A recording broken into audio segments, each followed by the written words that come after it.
Yes. Will you be coming out to vote for Rob Astorino for governor or John Cahill for attorney general in the upcoming November 4th election? My name is Jamie, and I'm calling on behalf of Rob Astorino. Excellent. Thank you very much. You too. Bye-bye. With the 2014 midterm elections on Tuesday, November 4th, political candidates await their verdicts as citizens head to the polls. As experts expect the Senate to shift from a Democratic majority to a Republican majority, this year, those running are especially interested in the youth vote. Well, I've been excited by a lot of the students getting involved in the phone bank here. It's been a great opportunity for them to really be one-on-one with the voters and express their enthusiasm. I also have some other students, some high school students that have contacted me that want to come over here to phone bank with me on election day itself so that they can understand it. I think this is great because there's one regret that I have is that I did not get involved in politics when I was much younger. And I think it's really important for the students and the young workers of today to be really involved because this is their future. Look what we're leaving you. It's terrible. We're leaving you with tons and tons of debt.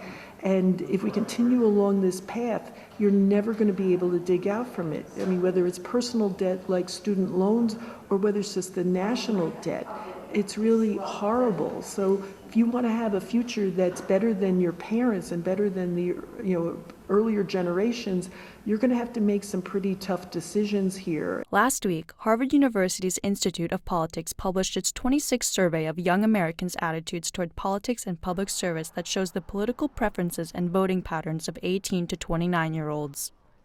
The survey expects an increase of young people voting Republican versus Democrat, which is a change from past years.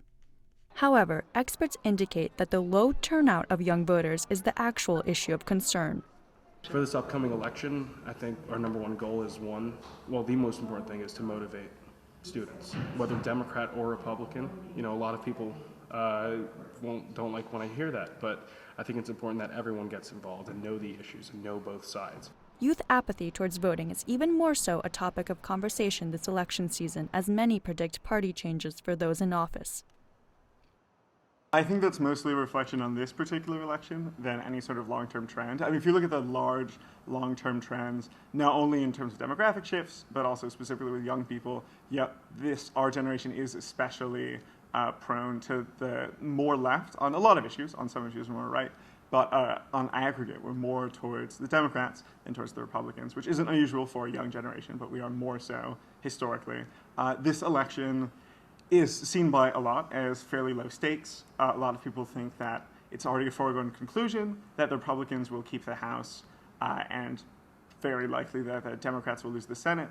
And there isn't any big exciting referenda type narrative being given by the media about this election. This isn't like a referenda on Obamacare. This isn't a presidential election. So you'll see young people and a lot of people who are very busy and have a lot of things to deal with in their lives, less inclined to vote in a midterm election that seems to have less significance, which you get every midterm. In regards to voting, students share their general lack of confidence in today's oftentimes split society.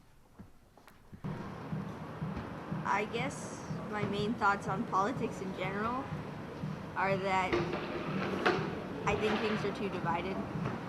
We need to work towards more bipartisanship because it's very split, even just among regular people with identifying as Republican or Democrat, and I don't think.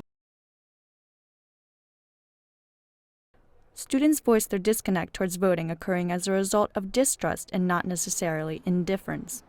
Well, definitely, I'm a Latina, so I care a lot about issues on immigration, and as a student definitely about getting more financial aid and the laws about helping us out. And I know it's a touchy subject and I'm not very educated, but those are the things I care about.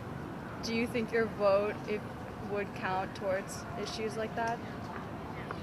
I mean, my vote in particular, probably not, but I mean, if enough of us banded together and all decided to vote, it would make a difference.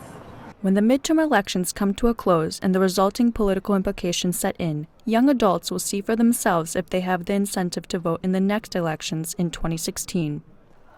I'm Stephanie Leontiev for NYU TV.